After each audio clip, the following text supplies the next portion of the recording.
হ্যাঁ, কি কইস বাবা, তুই এখন বিমান চালাবো?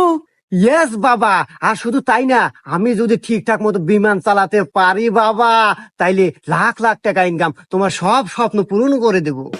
হ্যাঁ, যাক বাবা, হুইনা খুব শান্তি পেলাম বাবা।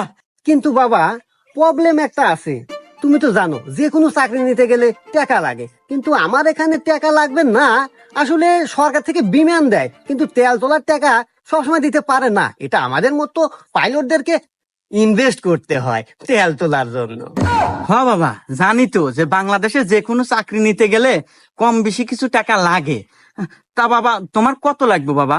আরে বাবা, ঘাবড়ানোর কিছু নাই। এই মোটামুটি মনে করো 2 লাখ টাকা হলে চলবে।